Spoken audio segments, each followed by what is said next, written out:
Assalamualaikum warahmatullahi wabarakatuh. Perkenalkan, nama saya Muhammad Firza Renaldi dari kelompok 1. Assalamualaikum warahmatullahi wabarakatuh. Perkenalkan, nama saya Amanda Kartikasari. Saya dari kelompok 1. Perkenalkan, nama saya Lailatul Mubarakah Ramadhani dari kelompok 1. Struktur organisasi dan keanggotaan PGRI. Latar belakang. PGRI lahir pada 25 November 1945 yang diawali dengan nama Persatuan Guru Hindia Belanda atau PGHB tahun 1932. Kemudian berubah nama menjadi Persatuan Guru Indonesia (PGI) pada tahun 1932. Organisasi Perjuangan Guru-Guru Pribumi pada zaman Belanda anggotanya terdiri dari para guru bantu, guru desa, kepala sekolah, dan pemilik sekolah. Pada zaman pendudukan Jepang, segala organisasi dilarang, sekolah ditutup. Persatuan Guru Indonesia (PGI) tidak dapat lagi melakukan aktivitas.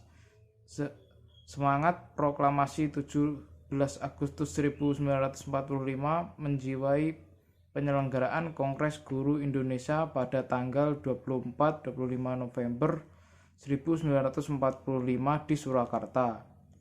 Melalui kongres ini, segala organisasi dan kelompok guru yang didasarkan atas perbedaan tamatan, lingkungan pekerjaan, lingkungan daerah, politik, agama, dan suku sepakat dihapuskan.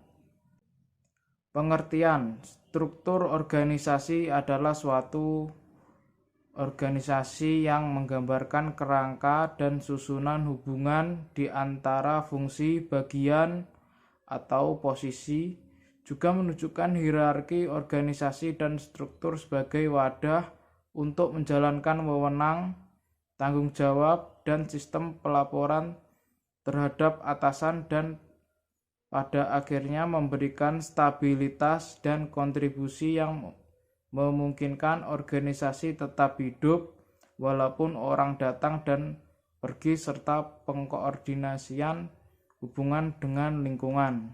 Selanjutnya, PGRI menurut Robin dan Coulter mengatakan struktur organisasi dapat diartikan sebagai kerangka kerja formal organisasi yang dengan kerangka kerja itu tugas-tugas pekerjaan dibagi-bagi, dikelompokkan, dan dikoordinasikan. Menurut Handoko mengatakan struktur organisasi didefinisikan sebagai mekanisme-mekanisme formal dengan mana organisasi dikelola.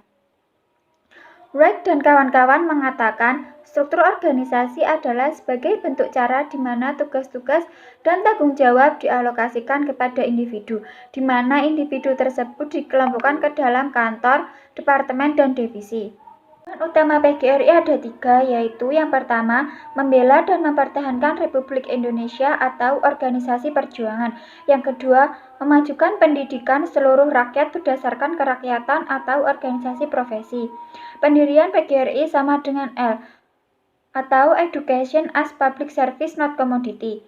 Yang ketiga, membela dan memperjuangkan nasib buruh pada umumnya atau organisasi ketatakerjaan.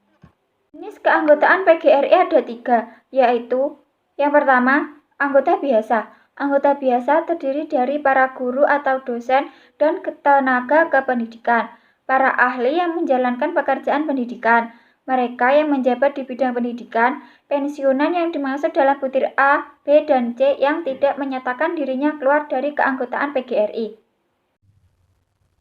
Selanjutnya yaitu jenis keanggotaan PGRI yang kedua adalah anggota luar biasa yang terdiri dari para petugas lain yang erat kaitannya dengan tugas kependidikan. Mereka yang berijazah lembaga pendidikan tetapi tidak bekerja di bidang pendidikan. Jenis keanggotaan PGRI yang ketiga adalah anggota kehormatan. Anggota kehormatan adalah mereka yang atas usul pengurus besar, pengurus provinsi, pengurus kabupaten atau kota diangkat dan ditetapkan oleh Kongres, Konferensi Provinsi, dan Konferensi Kabupaten atau Kota karena jasa-jasanya terhadap pendidikan dan organisasi.